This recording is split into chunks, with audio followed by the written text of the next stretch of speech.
Chad Daybell's letter number 6 is all about image repair and, of course, another near-death experience.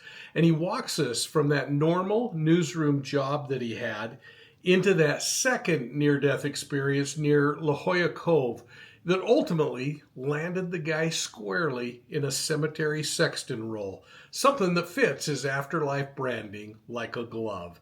So let's decode the storytelling tricks of how an ocean wave becomes a divine assignment, how a grandpa appearing in robes turns into authority, and how a cemetery isn't just a job, but a stage for spiritual visitations and claims. We're going to talk about manipulation, psychology, and why these things matter. And then I'm going to show you how these letters are setting up what's coming next.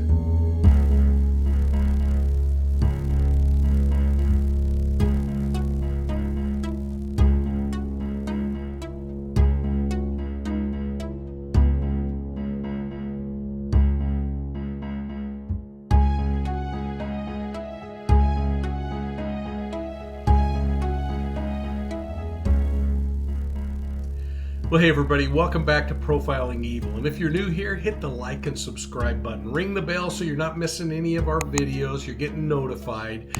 And if you're one of those who have been with us for a long time, you know that this is how we do things. We go behind the headlines, we get past the courtroom transcripts, and we try to dig into the behavior that tells the rest of the story.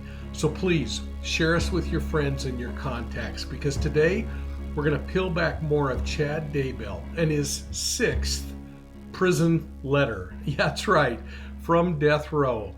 And on the surface, it's all about a near-death experience in San Diego. But if you look more closely, it's something far more calculated. It's a performance designed to rebrand himself, to justify his choices, and to position himself as a man who's still touched by heaven. You know, as I read through Chad's letters, I couldn't help but notice how often he circles back to the same claim. His claim that nobody has more visions, more heavenly messengers, more access to spiritual knowledge than he has had. I think it's his favorite card to play, but here's the thing. When somebody has to remind you over and over and over again of their authority, it usually means the foundation isn't as solid as they want you to believe, or even that they don't even believe what they're trying to sell. Now, Shakespeare nailed it centuries ago with that famous line from Hamlet. You remember it? "The lady doth protest too much, methinks." Well, the overemphasis itself becomes the telltale. Chad's insistence doesn't make his claims more credible. In my opinion, it exposes the insecurity underneath them. The harder he pushes this narrative of divine exclusivity, the more it sounds like he's trying to convince himself as much as he's trying to convince you and me. Now, the phrase is used today to express suspicion in someone's excessive denial. Thou dost protest too much. And in Chad's case, his pronouncement of spirituality, again, in my opinion, is a sign of insincerity and hidden truths. He's painting himself as a young journalist in this story, in that high-pressure newsroom of the Ogden Standard-Examiner. Now, that's a newspaper located in my hometown, and he talks about deadlines, X-Acto knives, headlines flying across his desk.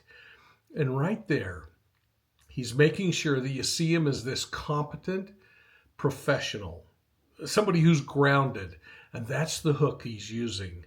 You see, in letter number 6, Chad Daybell's painting himself as a high-pressure journalist, grinding it out at the Standard-Examiner. But here's the thing, at least the thing that bugs me. I was a police officer in Ogden City during those years, and I never once heard the name of Chad Daybell in connection to the newsroom. Now, to be fair, I decided that I would go to my go-to source, newspapers.com, to see if I could find a single article with that guy's byline. And you guessed it, nothing turned up. You know, that's the beauty of something like newspapers.com. It's this powerful tool that I use for digging into history, in exposing gaps in people's stories and confirming or debunking the claims that they've made. Now, for anybody interested, I've worked out a 20% discount for Profiling Evil listeners. So if you want to use newspapers.com for your own research, follow the link and get 20% off. Now listen, I'm not suggesting that Chad didn't work at the Standard Examiner. I'm just saying there's no evidence that he authored any articles that I could uncover. And he says he was doing editing. But again, I knew all those reporters. I don't know. Anyway, it doesn't really matter, I guess, because suddenly Chad Daybell pivots. So I'm going to pivot. We're going to go from the newsroom and we're going to travel to Hoya Cove with waves crashing down. There were heavenly visitations from Grandpa Keith, and he, of course, saw a tunnel of light. And this is where Chad Daybell shifts from competence to mystique. And that's the oldest trick in the book. You see, you got to get the listener nodding along with something relatable. And then you slip in the extraordinary, hoping that if you bought the first part, you'd be softened up for the second. And that you might just take the bait, hook, line, and sinker. So let's look at the behavior in the story. First, what does Chad actually do? He claims that relatives who died before he was even born show up and start delivering him evidence of his future. It was all downloaded in his mind like a computer file. And keep that in mind because that's kind of important. That's modern packaging for mystical claims. He's taking faith language and dressing it up in tech metaphors because download sounds a lot more verifiable than I felt something, or I had the Vulcan trance happen where I transferred information. Here you go, folks. Welcome to Manipulation 101. And notice the licensing he's using. His grandpa asks him to accept assignments. Don't want to do it, but I got to do it. That's a clever way of saying, listen, folks, I don't operate under normal moral rules.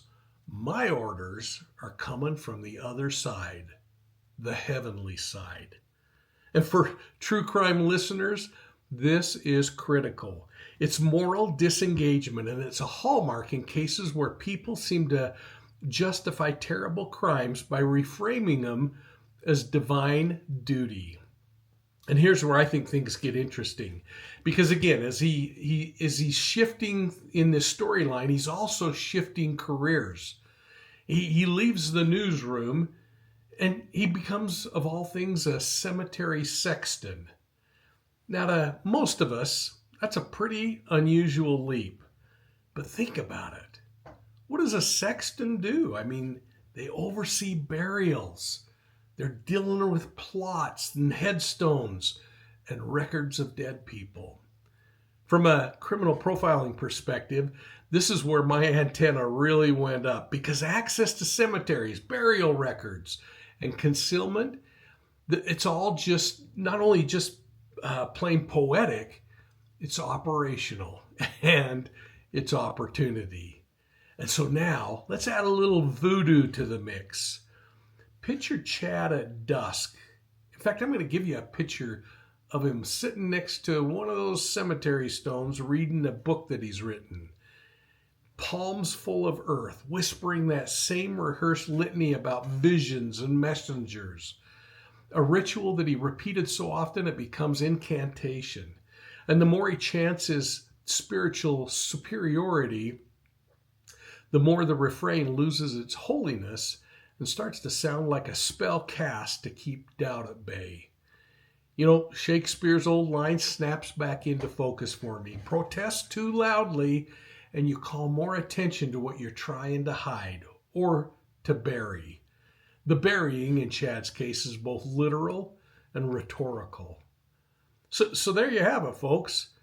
A man who leans on miracle stories for authority, then walks straight into the business of graves. His rhetoric begs belief. His job supplies opportunity. I mean, this is theatrical pairing. It's part self myth-making and part operational advantage. And from a behavioral standpoint, it's a big old red flag wrapped in a funeral shroud. And then, almost playfully, Chad Daybell describes ghostly friends who start appearing as he's working in the cemetery. They're moving the pen on his desk. They're flipping his planner from one day to the next, usually to the right day. And they're even standing over his shoulder. In fact, they're breathing down his neck. And all this sounds harmless, maybe even whimsical. But he's grooming us. Micro miracles, small, easily accepted anomalies that make the supernatural seem normal. Because if you can get followers to believe that a pen moved, it's a rather short step to getting them to believe in your prophecies or your justification for something much bigger, like maybe even murder. And what's most revealing is how he retrofits his claims into reality. He says his grandfather showed him that he would have 5 kids. Holy cow, that's amazing, because the guy had 5 kids. That's it. But think about it. Once you plant that kind of a prediction, every child, every new kid coming along is further confirmation. It's circular logic. And it's how cult leaders create validation loops. The prophecy predicts the event. The event proves the prophecy. I mean, it is airtight if you don't think critically. I also found it interesting that those 5 ghosts that were hanging out with Chad Daybell in the cemetery, there wasn't one, there wasn't a bunch. He said there were 5.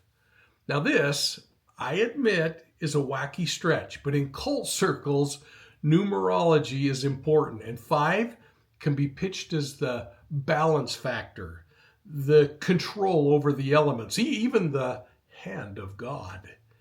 Now, anything is a number, and any number can be given sacred weight if the leader uses it to dictate behavior. You think about the 5 parts of the human being: 2 arms, 2 legs, the head. Yeah, that equals 5. In some institutions, there are 5 prayers. There are 5 initiations. It makes me wonder if his prison experience is going to prove to be his near-death experience number 5. Ooh, that's kind of wacky, isn't it? And I want to just mention one other thing, because I worked during the Satanic Panic era. And the 5-point pentagram, the 5-finger covenants, the earth, the air, the fire, the water, the spirit, all were props in the ritualistic theater of control. Just kind of think about that for a minute.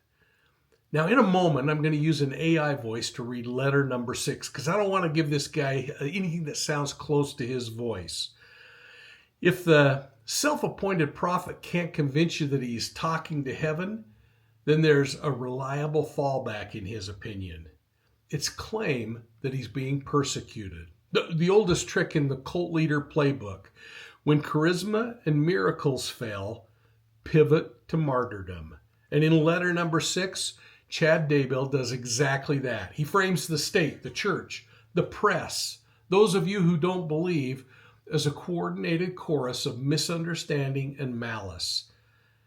Now, that's not honest grievance, folks. It's inoculation. Because if he can convince his followers that the critics are the real persecutors, he makes any inconvenient fact look like it's part of the conspiracy. And that doubt, once it's seated, is awfully hard to uproot, especially in people who are already tainted by that belief system. So you find yourself asking, what's all this going to buy the guy? First, I think it gives him sanctified intent, because if you're being attacked, your motives have to be holy, don't they? Number 2, it's going to give him plausible providence. You see, setbacks become divine tests of or a proof of their prophecy rather than failures or crimes. And third, it's going to give him symbolic control over death itself, because positioning himself both as a persecuted martyr and a spiritual gatekeeper lets him rearrange the meaning of life and death for his followers. That's not just spin, it's social engineering dressed up as religion. So now we're going to play Chad's exact words. Listen from letter number 6, how he names enemies, how he leans on victimhood, and where he tries to turn skepticism into proof. And then after the clip, I'm going to read letter number 6 aloud and add in my immediate impressions of what I think this guy's trying to accomplish and what I think he's trying to hide. Listen for what he's trying to claim and the messages you hear that tell you what he's really trying to say. So let's listen to this AI voice reading Chad Daybell's letter number 6. Letter number 6. My second near-death experience happened in the summer of 1993. 8 years had passed since I had jumped off the cliff at Flaming Gorge Reservoir. I was now nearly 25 years old. Tammy and I had moved to Ogden the previous year when I was hired as a copy editor for the Standard Examiner newspaper, and we now had a 1-year-old son. Ogden is about a 90-minute drive from Springville, so we felt we were on our own, but still close enough to visit our families regularly. I really enjoyed my new job. I had been the city editor during my senior year for BYU's Daily Universe newspaper, but going to the Standard Examiner was a major step up. The company was a full-scale operation with a bustling newsroom and dozens of employees, and I was right on the front lines in producing the newspaper each day. This was an exciting time when computer typesetting programs were being introduced, but when I first started working there we still actually cut and pasted the newspaper together. On the copy desk we would design the pages, edit the stories, write the headlines, then send the articles to the production room. If an article ended up being too long for the page, I would be called to the production room to decide which part of the story to cut out. Then with an X-Acto knife we would literally cut the text to fit and paste it onto the page board. There was a lot of stress as the daily deadline approached, with people running everywhere and shouting to each other as we all tried to do 3 things at once. I would be editing a last-minute article on my computer but listening for someone to shout, "Chad, get back here and cut this story," or, "That headline isn't long enough. Rewrite it." So the job was invigorating, and I was getting a hands-on crash course in writing, editing, and publishing. The 8-hour shifts went quickly, because we rarely had time for a break. Since I had an interest in sports, I became the main copy editor for the sports section. I thrived in the excitement each weekend as we scrambled to get in all of the high school and college stories and scores before the deadline. On those nights I usually designed each page and wrote every headline in the section. It was high pressure at times, but rewarding when we put together a great section. I got along well with my colleagues, and I expected to steadily work my way up the corporate ladder and remain with the newspaper for several years. Tammy had made some good friends in Ogden, and we enjoyed exploring northern Utah together. I was focused on my career and my young family. Then my parents invited us to join them on a vacation to San Diego, California. I had spent my first 2 years of life there while my father was serving in the U.S. Navy, and the area has remained a special place for our family. One spot we liked to visit was Hoya Cove, where we'd play on the beach and look for seashells. When we arrived on this particular day, it was low tide and a jagged rock outcropping had been exposed. I climbed out onto the outcropping looking for shells that might have gotten trapped among the rocks. The ocean had been calm, but I suddenly looked up to see a towering wave bearing down on me. I had no way to avoid it. For a moment I considered trying to ride the wave to the beach, but I knew I would surely be sliced apart by the jagged rocks. Over the roar of the approaching wave, I heard an audible voice shout in my ear, "Get down and cling to that rock." I grabbed hold of a nearby 2-foot-wide boulder just as the monstrous wave crashed down on me. The force was incredible, and it took all of my strength to not get ripped away by the water. Then my surroundings instantly changed, and I found myself out of my body inside a tunnel of light. It wasn't a bright white light, but more like a yellow heat lamp. It felt like I was wrapped in a warm blanket, and I felt extremely happy. I saw 2 men in robes standing about 10 feet above me in the tunnel, and I instinctively knew them. One was my grandpa Keith Daybell, and the other was my great-great-great-grandpa Finity Daybell. They had died before I was born, but it was like reuniting with old friends. I levitated up the tunnel to where they were, and the tunnel opened up into a room. They smiled at me, but they seemed to be in a hurry. Keith began speaking to me and gesturing with his hands. He mentioned my 5 children and the roles they would play in the future. It was a strange conversation, since Tammy and I only had 1 child at the time. Keith also explained the tasks I needed to accomplish in my lifetime. As he talked, I saw snippets of future events on a set of screens in front of me. The rush of images was almost overwhelming. It felt like they were being downloaded into my mind. Keith asked me if I would be willing to fulfill the assignments he had outlined, and I agreed to do so. Finity didn't speak, because he was keeping an eye on my body, which was now tumbling among the rocks. I could also see my body, but I had lost all interest in it. I was too busy enjoying this family reunion. Then I saw Finity give a nod to Keith, who made a motion with his hand. I was suddenly back in my body, which had washed closer to the beach. I felt wrapped in a soft, protective cushion as another wave propelled me over the rocks and onto the beach. I credit this cushion for helping me escape additional serious injuries. Then the pain hit me. I looked at my hands and saw my fingertips were shredded from being ripped away from the rock. The left side of my back had large bloody gashes, and I had a deep cut on my chin. My family helped me to the car and took me to the hospital to be examined. I didn't have any broken bones, but I got a lot of stitches. This brief adventure out of my body felt like an urgent business meeting where Grandpa Keith poured information into me, while Finity allowed the meeting to go on just long enough before I would have drowned. It seemed like there should have been an easier way, but I guess they seized the opportunity. I was pretty banged up, so Tammy and I decided to end our trip at that point and head home. On the drive back to Ogden, I told her about what had happened with Keith and Finity. She was very intrigued and started asking many questions. As she did so, the snippet pertaining to each question would play in my mind. I told her about the 5 kids, and she was happy about that. She asked when they would be born, and I explained I hadn't been given any dates, but I had seen we would have 3 kids in Ogden before moving back to Springville. So we estimated we had at least a few more years living in Ogden. Once we returned home, most of the snippets were taken from my mind, and even now I only have access to them on a need-to-know basis. Tammy and I wished we'd talked more about it on the trip home and found out more. But we would have one answer soon enough.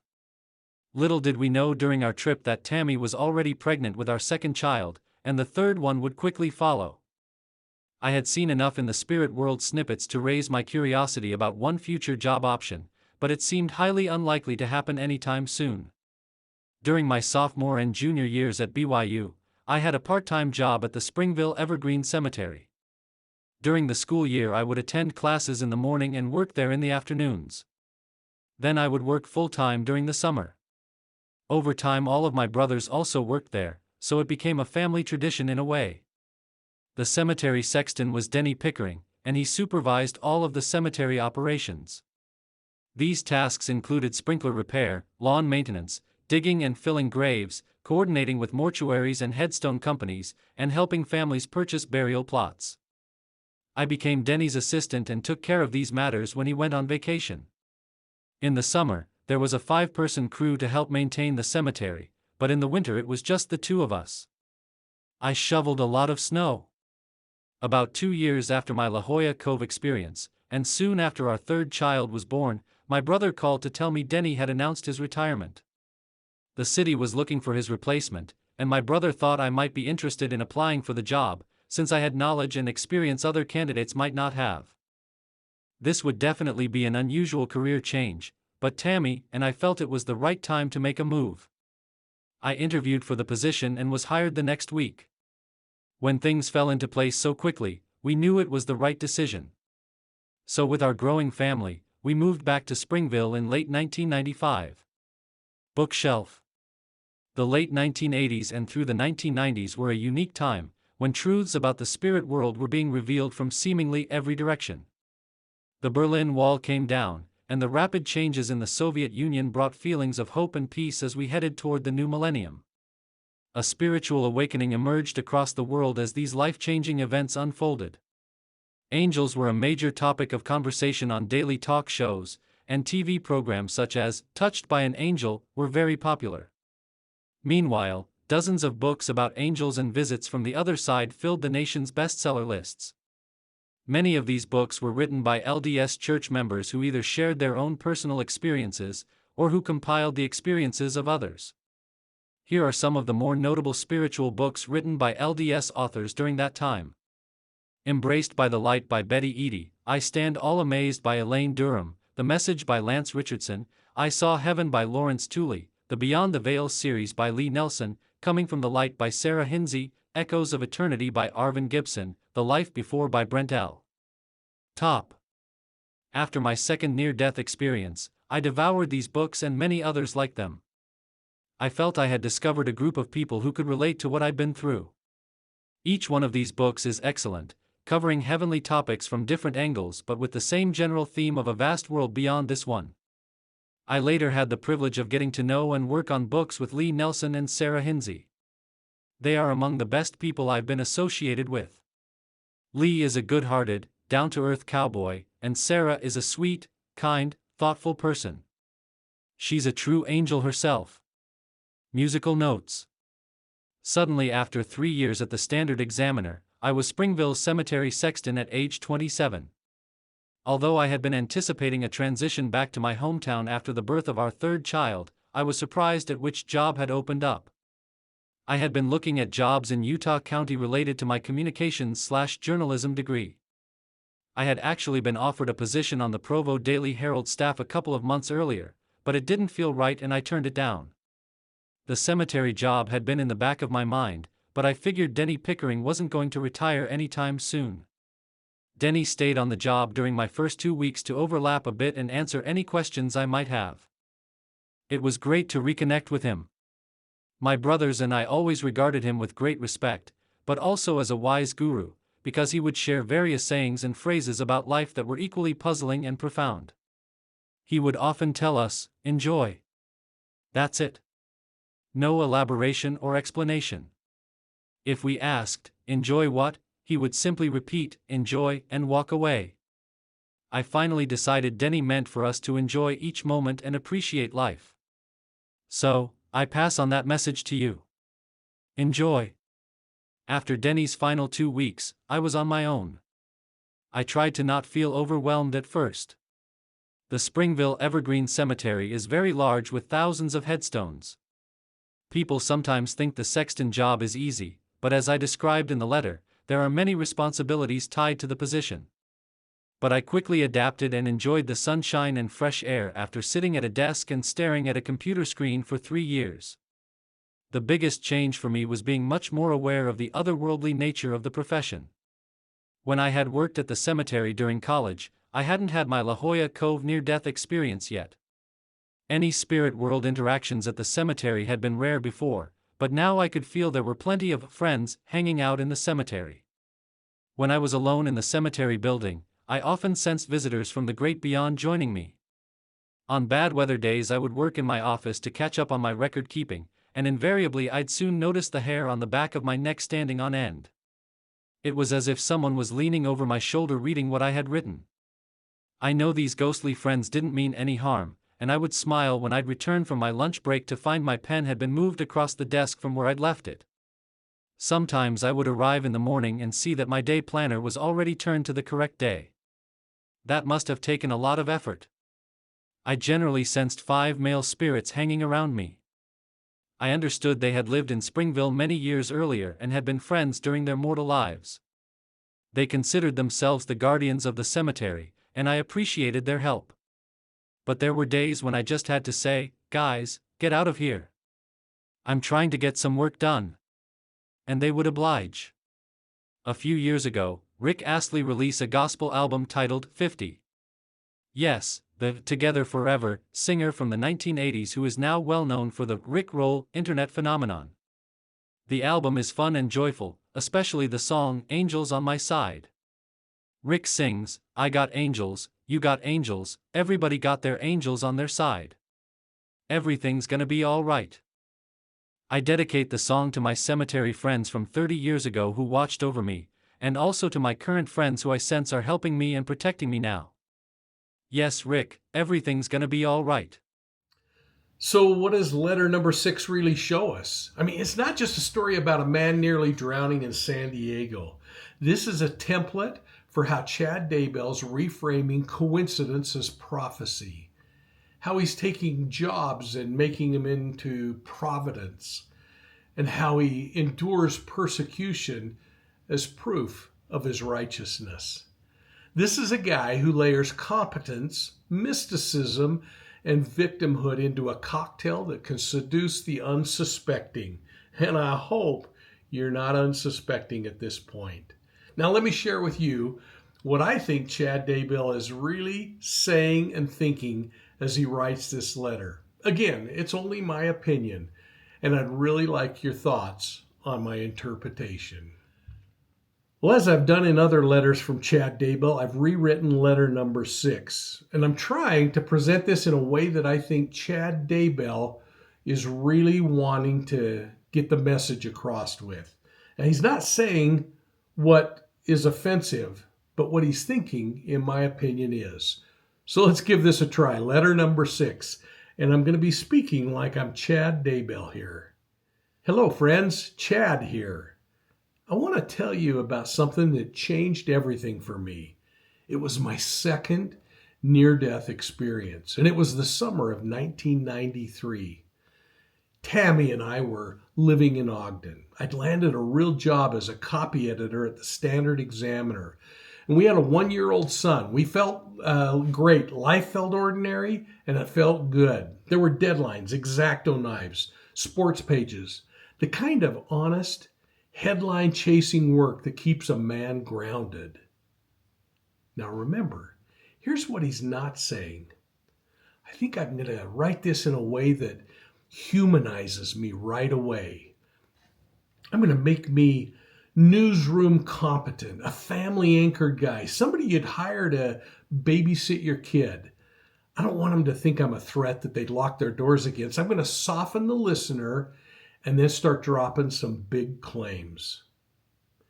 So I'm going to say something like this. Hey, we paste-up guys were always racing against the clock. Someone always shouting about this typesets, the margins. I loved that scramble. You know, there's honor in making a story sing. On sports nights, I'd design whole pages. I'd write the headlines, and I'd ride the rush of hitting press. Those frantic hours taught me discipline and respect for truth. Now, what he's not saying here is, see, I can shape stories for a living. I can control narratives. If I tell you something, you can trust I've thought about how it's going to land. Folks, this is credibility by profession. Now, let's get back to his letter.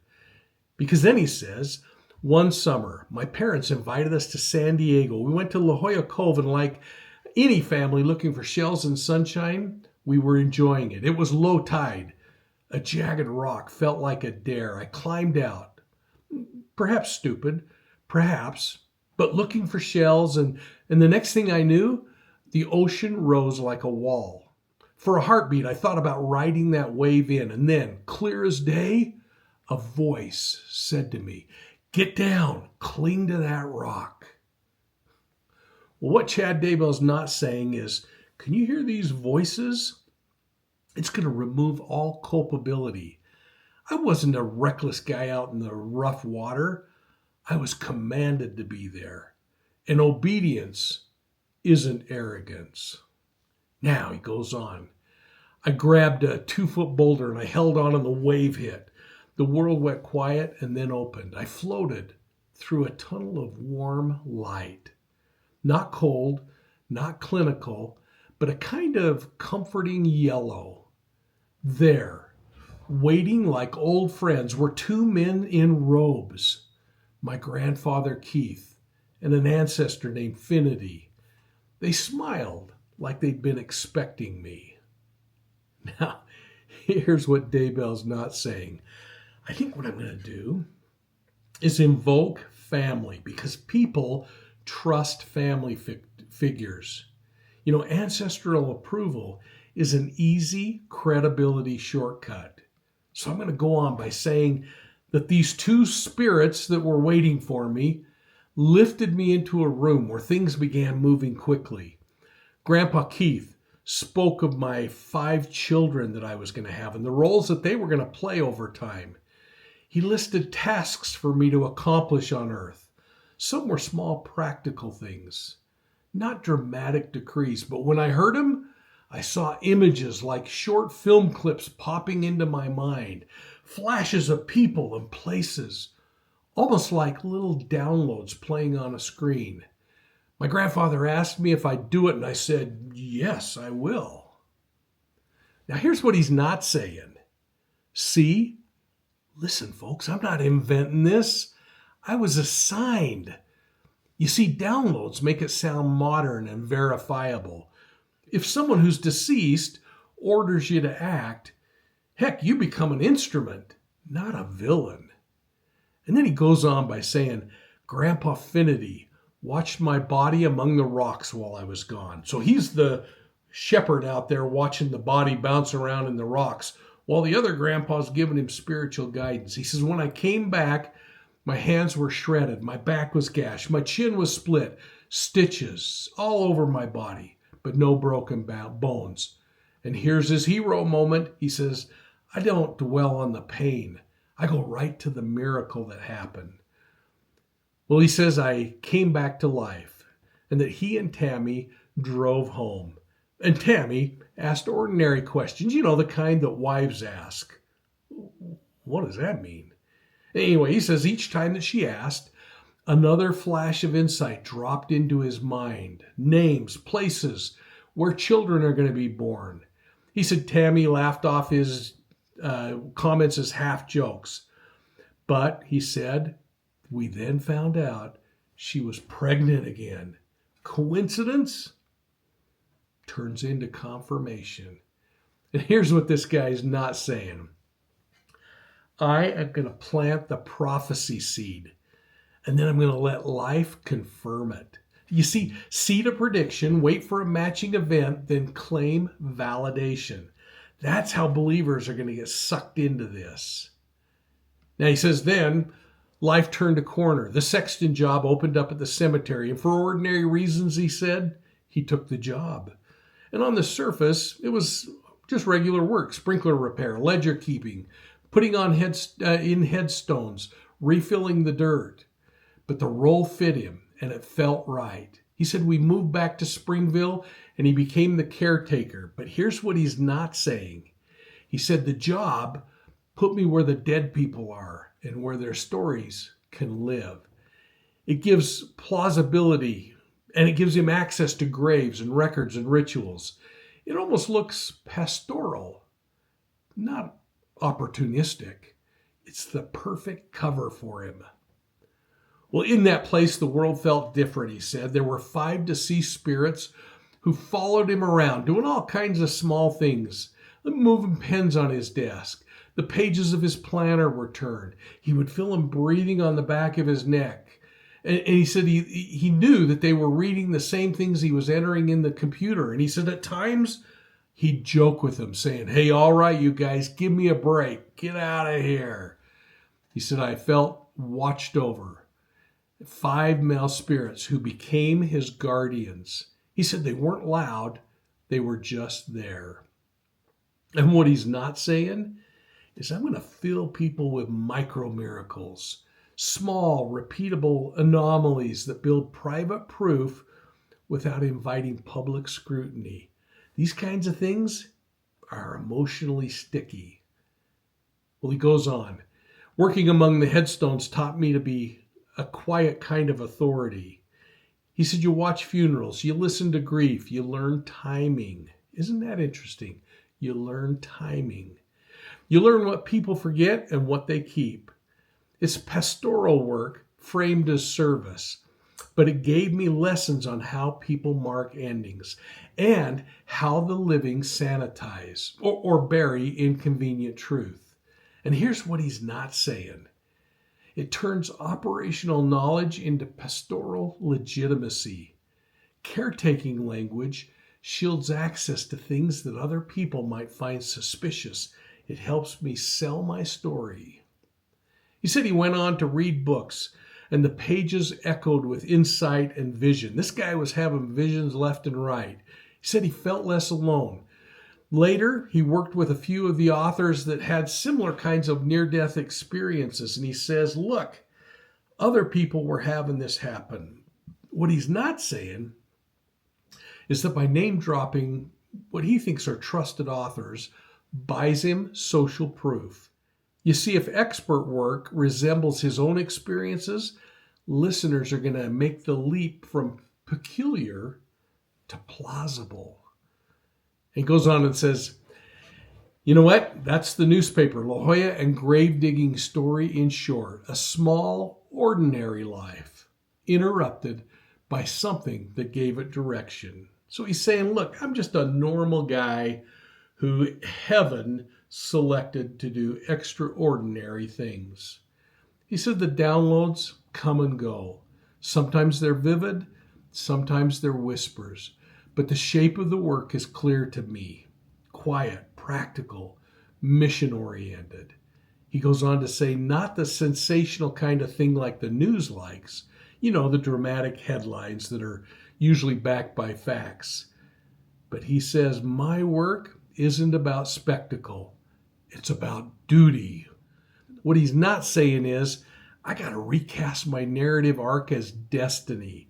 Because destiny explains away the messy facts, and it turns agency into obedience. And that is one powerful shield. Oh, and let's add the way he signs off. Enjoy. Well, what he's not saying here is that final folksy sign-off is a manipulative win for him because it disarms, it normalizes, and it invests trust. One word, kind of like a friendly pat on the head. So here's what I got out of all this. Chad Daybell opens letter number 6 with normality, the newsroom, the family, the routine. He's priming our sympathy. And then flag the audible voice and treat it as agency displacement. I did my duty. I obeyed. That neutralizes his responsibility for decisions that he makes. He says, I was receiving so much data load from heaven that it came in like a download with screens, modernized mystical claims. That way they might feel verifiable. And then he takes this cemetery job of digging graves and he turns it into a pastoral assignment. I'm the caretaker. And that masks operational leverage. He pauses on those micro miracles, emphasizing how the small anomalies glued together belief. And then he calls out the prophecy loop of seed it, take the life event, and claim confirmation. All finished off with a folksy sign-off. All of it designed to lower suspicion. Well, Chad Daybell is painting himself as a family man, a journalist, even a man who's brushed up against heaven. But predators don't announce themselves. They cloak themselves in faith, charm, and stories that they feel are just true enough to believe. A wolf never shows its teeth until it's too late. And that's exactly why I wrote Wolves in Sheep's Clothing. And in Chapter 2, as you dig into this, you're going to see how predators disassociate and justify their crimes through dehumanization, denial, minimization, and projection. People like Gary Ridgway, who called women it, or Ted Bundy and BTK, who lived these double lives. These weren't confused men. They were calculating predators. Now, Daybell's letters fit the same mold. They aren't confessions, folks. These are attempts to rebrand himself as a noble and misunderstood prophet. That's the predator's playbook. And unless we learn to see it, we're going to keep falling for it. So if you want to go deeper, go pick up my book, Wolves in Sheep's Clothing. You can get it in hardbound, paperback, ebook, and audiobook. And if you live in the United States, I'll sign the book and I'll ship it to you for free through my website at profilingevil.com. Otherwise, you can get Wolves in Sheep's Clothing anywhere else in the world through Amazon and Ingram Spark. And in the end, I think that Chad Daybell's rebranding is a flat-out con.